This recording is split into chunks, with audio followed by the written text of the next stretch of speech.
We relocated to Dubai 1 year ago today. And in this video, we're going to share with you 10 things we wish we'd known before making the move. If you're wondering where we are, obviously we had to celebrate for being here for 1 year in Dubai. So we was going to go for a meal and then it quickly escalated into a hotel stay. Then we got an upgrade. So we're actually here at the Atlantis, the Royal, and I am so excited. But we're not going to make this a video all about that. If you want to see what the hotel's like or our room or our experience here, hit subscribe and watch the following video that's going to drop in about 2 days. So Dubai isn't a city you can just walk through. I'm talking about walking. We were going to sit down and record this, but it's a little bit too hot to actually record this outside.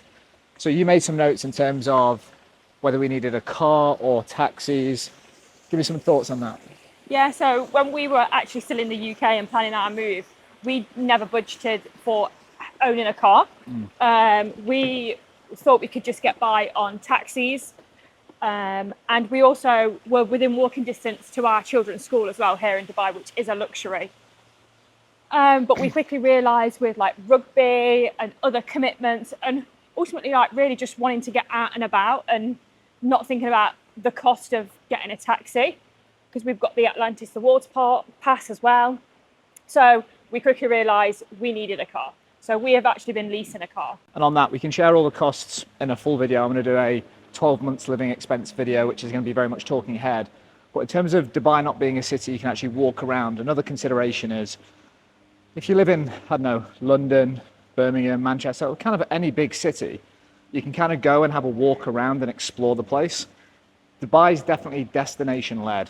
So you kind of choose somewhere to go and do it, and then you have to jump in a cab or, like Sarah said, get a car and then move to the next spot.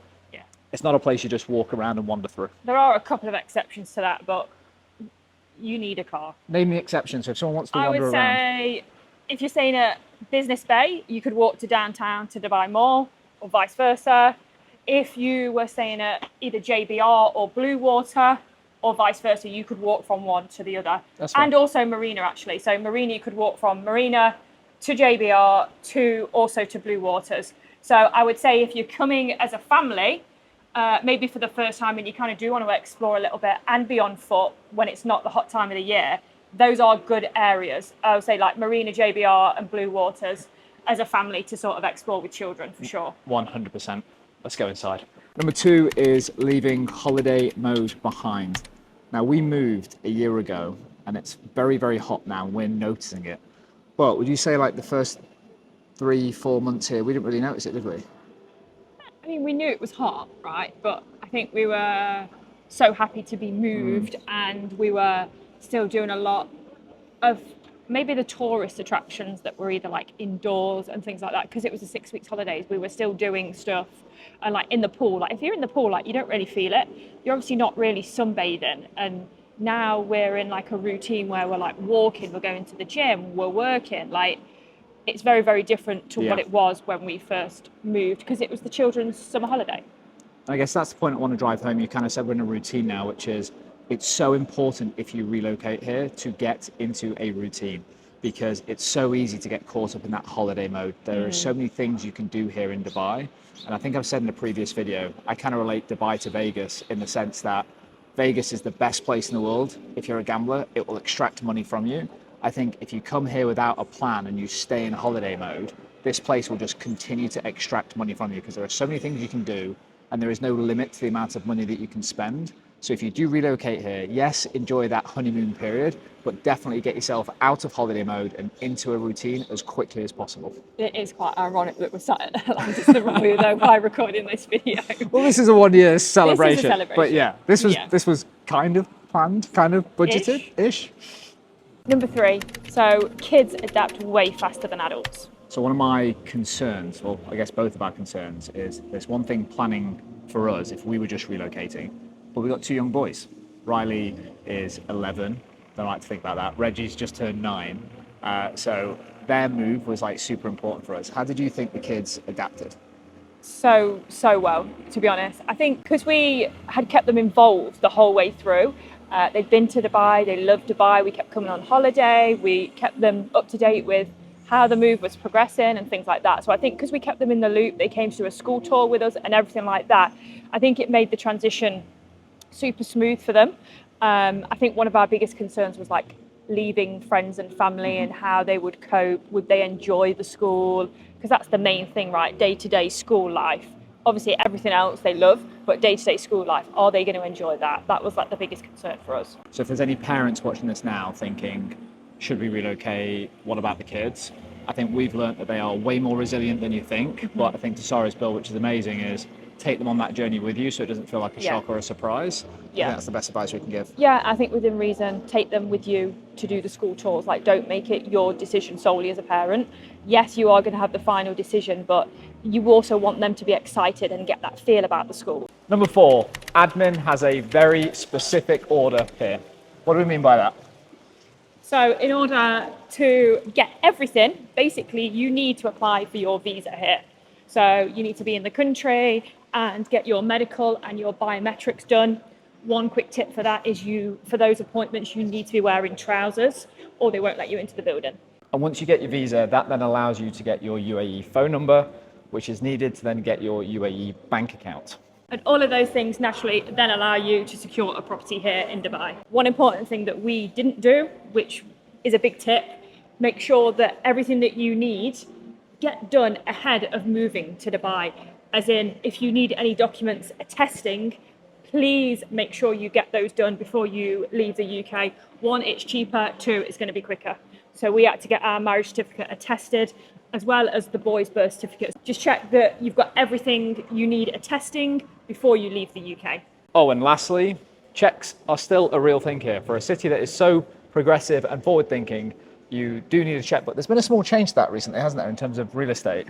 Yeah, so you can transfer some of the funds, but you also will need, for the landlord's sake, you will need a post-dated check, because that's almost like a guarantee that you are going to make the second payment, and that because once you are in, from a landlord's point of view, it's hard to get you out. Number 5 is all about tracking your costs here. Obviously, wherever you're moving from, you're going to experience a currency exchange. And for me, it kind of felt like monopoly money with dirhams when you came out here. It's kind of like something is 100 dirhams. You kind of didn't have any context to what that feels like. So in terms of when you're coming out here, just track all of your costs. Make sure you know what that actually costs in your local currency so you have context. And I think one thing that I keep getting smashed apart with are driving fines. And I'm not a terrible driver, did you say? Well, I think you're the only one out of the 2 of us that have got fined since moving here, so. Fair. But what happens is your driving license out here is connected to your phone number because it's connected to your Emirates ID. So every time you get a fine, you basically get a text message with a fine. I keep getting hit with this fine, which is 420 dirhams for failure to comply with lane management. You've probably heard me talk about that before. I still get done with it. But the point that I'm making is stay on top of all of your costs. And I recommend keeping a spreadsheet, because out here, there are just costs that come out of nowhere. I'm going to be honest with you. That's why we're going to do a complete video of 12 months worth of living in Dubai and all the costs that we've gone through. But just track all of your expenses, build a budget so you don't get carried away. Anything to add? One thing to note here, our DWAR bill from Waves Grande was around 700 dirhams. Before explaining anything else, what's DWAR? Dubai Electric and Water Authority. Absolutely nailed it. I thought I caught her off guard, but she is absolutely nailing it. Basically the aircon bill, like gas and electric in the UK. So what you're saying, it was like 700 dirhams at our apartment? Yeah, and now it's about 1200 in the villa. Number 6, early mornings of gold dust. Talk about your morning routine. Like, why do you care so much about the mornings here? So the mornings, everywhere is quieter, apart from the roads, taking the boys to school. So now my routine, now we have to drive to school, is take the kids in. We leave around 7 a.m, get to school for about 7:30, drop them. I'm then in the gym for 7:40 to 7:45, get my gym routine done, shower, change, and then I do coffee shop hop and sort of work from there until I need to then go and pick the boys up. But it's just peaceful, it's quiet. No one in the UK, if you're still working on like UK time zones, work-wise, if you move here, you're just not getting bothered in the UK, from the UK. So you just get loads more done.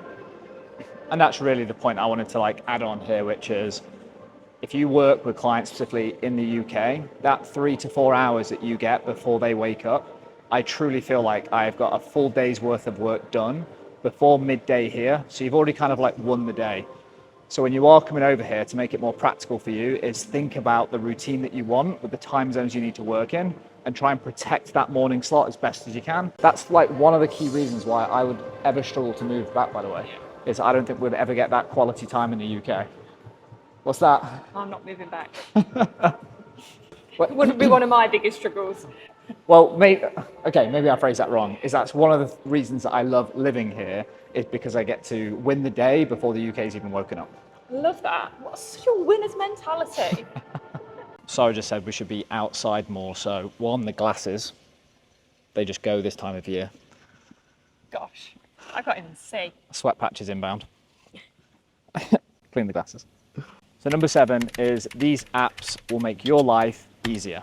This is kind of a quick list of apps that we use and how we use them that we recommend you get before you relocate, or at least when you relocate. What's your first one? So we've got Waze. For people that don't know what Waze is, by the way, let's give a quick, like, what the app is and what we use it for. Let's rattle through them. Okay, so it's an alternative to Google Maps. Next one is Careem. So Careem's like a super app. Imagine it like Uber mixed with Deliveroo, mixed with a grocery shopping app. It's kind of like an app out here you can book everything through. Highly recommend it, as well as paying the 19 dirhams a month for the premium service. For sure. Because you save that within like 2 taxi trips anyway. We have lived on Careem. I would dread to think how much we've spent on Careem in the last year. It's all contextual though, like, because we do our shopping on that. It's the same in the UK as doing like a weekly shop. It's just broken down. So when slightly different. Next app for me is Privily. So Privily is a membership. Amazing. A paid for membership. Adam will share costings where you get access to hotels, pools, beaches, gyms, paddle, kids stuff, money off restaurants. Definitely worth it, for sure. This isn't an ad for Privily, and I'll be honest, I thought it was like one of those bougie things. I'm like, oh, not another subscription that's like 140 quid a month just because everyone in Dubai's got it. I'm going to be really honest, like gym subscriptions out here are quite expensive, and the amount that we use it specifically like the kids at like the weekends when we're going to like a beach club or a hotel beachy place, that itself is worth it. But then me and Sarah use it for a gym every single day, so highly recommend it. Yeah. I believe you can get some version of a trial out here, but it's like one of those apps that just makes it super convenient for you to be able to enjoy Dubai. And as Sarah said earlier, which I never heard her say, which is like coffee shop hop, she can go to any gym and then jump into a coffee shop and work because she's got Privily. So a new one for me actually is an app called Let's Work. I'm still trying to work out if it's actually worth it, but the trial is definitely worth giving it a go. It's a co-working app where if you want to co-work, sort of get into town, it shows you all the locations for different co-working spaces. You can pay a membership where you get credits. That's the maths I'm trying to do at the moment, to see whether the credits are just the same price as the co-working space if you went directly. Not too sure, but either way, get the app because it shows you all the co-working spaces if that's how you're going to work out here. The UAE Pass is an app. It's like I want to say like a government app. So it's linked to stuff if you need to do like a login, like a OTP login, would it be? Yeah, so the UAE Pass is basically a app that's connected to your ID, that if you need to do anything that's sort of like government approved, needs sort of like your ID for any verification, that's the app that you can do it through, and it makes it really seamless. So I mentioned Careem, there's also Deliveroo here, which is always good just to check the both if you are getting a takeaway, because some have different offers to others. So majority, one has always got an offer. And the last one I recommend, which we don't really use that often, but it still shows up and gives us value, is still the Entertainer app. The Entertainer app, how could we forget? I think we used it the other day with Trampo Extreme in Dubai Mall. Yeah. So it's an app that kind of gives you discounts and offers largely across like entertainment and meals. I highly recommend paying for the annual subscription. You'll get that back within a couple of visits. For sure, yeah. Do you regret coming outside? Yeah. Do you? You're literally look at me. Look at me. We've still got this video to do. I'm just going to be holding this up. I'm going to wipe my head and then hold it above this height because I can't show you the armpits right now. It's just grim. Even your arms and your wrist is wet. That's disgusting. Inside the aircon now. What number are we on? Number 8. Number 8, over to you. Choose the school first, then choose where you want to live. This is all you. You explain this one. Yeah. So I think it's really, really important to, one, go and see the schools in person, because you can't judge it from KHD rating, other people's opinions, and also like school fees. Yes, that will help you get a short list, but you definitely need to go and see them in person just to try and get the feel. Also, as I mentioned earlier, take the child or children with you so they get a feel for the school, and make sure that they are excited about it as well. And in terms of like picking the school, get that, but why do you recommend picking the school first, then working out where to live? Because ultimately, your children are going to be going to school Monday to Friday. It's an early start. On average, most schools here start anywhere between 7:30 and 8 a.m. So it is an early morning to, if anyone's moved from the UK, that they are going to be not used to starting at that time. So for me, if you live far out and you've got to do one, either get in the car and drive 30, 40 minutes, because yes, it might say that it's only 15 minutes away, but take in consideration traffic, and there is traffic in the morning and there's going to be traffic at pickup time. Please bear that in mind. And also, if you're thinking, oh, well, I'm not driving anyway, so it doesn't matter, but think of the children, because they are still going to have to get to school, and that is going to be on a bus, which is going to leave even earlier than what you would leave in a car. So like, we've seen some school buses getting picked up at 6:30, 6:20, like it's an early start. So please bear that in mind. So not many places here where you can walk to the school, but if that is an option for you, then from my experience and my advice, take it, because it is priceless, trust me. Especially in the first year, because we've moved away now and there's a bit of a commute, and we've got into a routine that we've already covered up, which is enjoyable. But I think it was perfect for like the first year. With all the stuff that goes on with your relocation, if you can just remove the headache of the commute to school, I think that really helped out, right? Yeah. You miss it, don't you? You miss that walk. I miss the walk. Number 9 is you're not at home anymore. So what do I mean by that? Is you're traveling to a new country that has completely different cultures and a true melting pot of cultures. So you've got to be really mindful and respectful of that. Anything specifically for you that stands out? Yeah, Ramadan, I guess, because ultimately we're not Muslim, but you're living in a Muslim country, and it does affect anyone living here. And I don't mean affect in a negative way, but the schools are shorter school hours. Even if you're in a British curriculum school, you are still going to find that as something that is going to happen, and your children will be finishing school early. There's no way to avoid it. So I didn't know anything about Ramadan before moving to Dubai. Maybe that was me being naive, but we took our time then to start learning about what Ramadan was. The children were learning about it at school, so ultimately we kind of wanted to know about it, why Ramadan happens, and just educate ourselves a little bit more on it.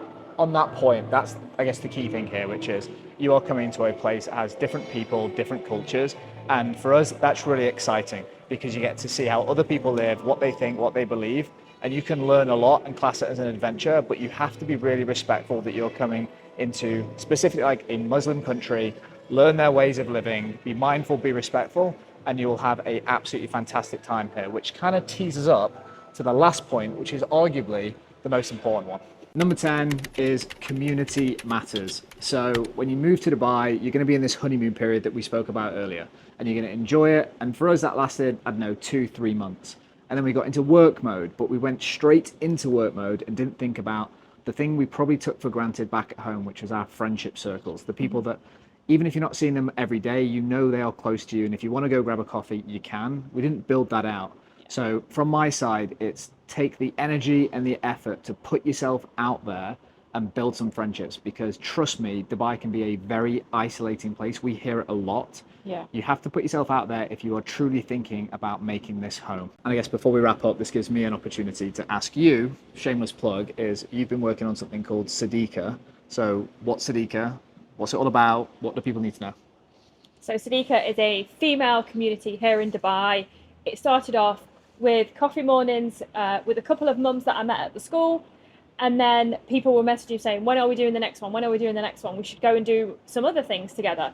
So it's kind of just grew from there, really, which is amazing. And it's something that I really personally are passionate about. I really enjoy So my goal is that no woman ever feels lonely in Dubai.